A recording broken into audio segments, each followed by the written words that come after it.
Hi there, and welcome to Storytime with Papa. Today we're going to be reading The Polar Express by Chris van Allsburg. On Christmas Eve, many years ago, I lay quietly in my bed. I did not rustle the sheets. I breathed slowly and silently. I was listening for a sound a friend had told me I'd never hear, the ringing bells of Santa's sleigh. There is no Santa, my friend had insisted, but I knew he was wrong. Late that night, I did hear sounds, though not of ringing bells. From outside came the sounds of hissing steam and squeaking metal. I looked through my window and saw a train standing perfectly still in front of my house. It was wrapped in an apron of steam. Snowflakes fell lightly around it. A conductor stood at the open door of one of the cars.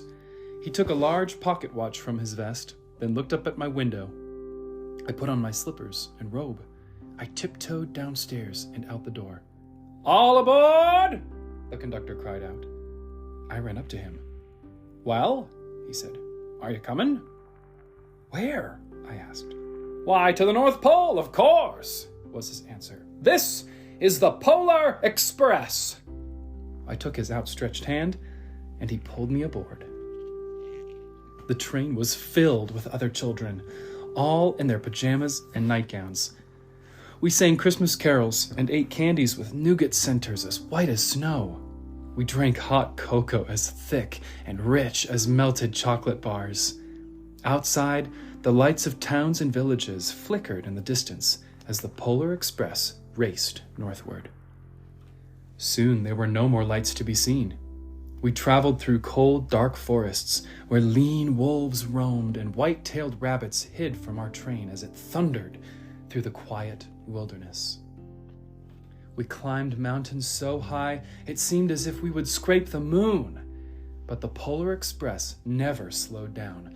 Faster and faster we ran along, rolling over peaks and through valleys like a car on a roller coaster. The mountains turned into hills, the hills to snow-covered plains. We crossed a barren desert of ice, the great polar ice cap. Lights appeared in the distance. They looked like the lights of a strange ocean liner sailing on a frozen sea. "There," said the conductor, "is the North Pole." The North Pole. It was a huge city standing alone at the top of the world, filled with factories where every Christmas toy was made. At first, we saw no elves. "They are gathering at the center of the city," the conductor told us. "That is where Santa will give the first gift of Christmas." "Who receives the first gift?" we all asked. The conductor answered, "He will choose one of you." "Look!" shouted one of the children. "The elves!" Outside, we saw hundreds of elves. As our train drew closer to the center of the North Pole, we slowed to a crawl. So crowded were the streets with Santa's helpers. When the Polar Express could go no farther, we stopped, and the conductor led us outside. We pressed through the crowd to the edge of a large open circle. In front of us stood Santa's sleigh. The reindeer were excited. They pranced and paced, ringing the silver sleigh bells that hung from their harnesses. It was a magical sound, like nothing I'd ever heard. Across the circle, the elves moved apart, and Santa Claus appeared. The elves cheered wildly. He marched over to us, and pointing to me, said, "Let's have this fellow here." He jumped into his sleigh. The conductor handed me up. I sat on Santa's knee and he asked, "Now, what would you like for Christmas?" I knew that I could have any gift I could imagine, but the thing I wanted most for Christmas was not inside Santa's giant bag. What I wanted more than anything was one silver bell from Santa's sleigh. When I asked, Santa smiled. Then he gave me a hug and told an elf to cut a bell from a reindeer's harness. The elf tossed it up to Santa. He stood, holding the bell high above him, and called out, "The first gift of Christmas!" A clock struck midnight as the elves roared their approval. Santa handed the bell to me, and I put it in my bathrobe pocket.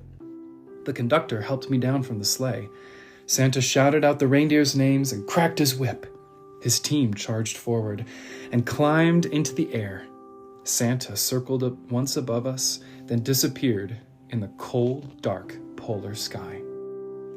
As soon as we were back inside the Polar Express, the other children asked to see the bell. I reached into my pocket, but the only thing I felt was a hole. I had lost the silver bell from Santa Claus's sleigh. "Let's hurry outside and look for it," one of the children said. But the train gave a sudden lurch, and we started moving. We were on our way home. It broke my heart to lose the bell. When the train reached my house, I sadly left the other children. I stood at my doorway and waved goodbye. The conductor said something from the moving train, but I couldn't hear him. "What?" I yelled out. He cupped his hands around his mouth.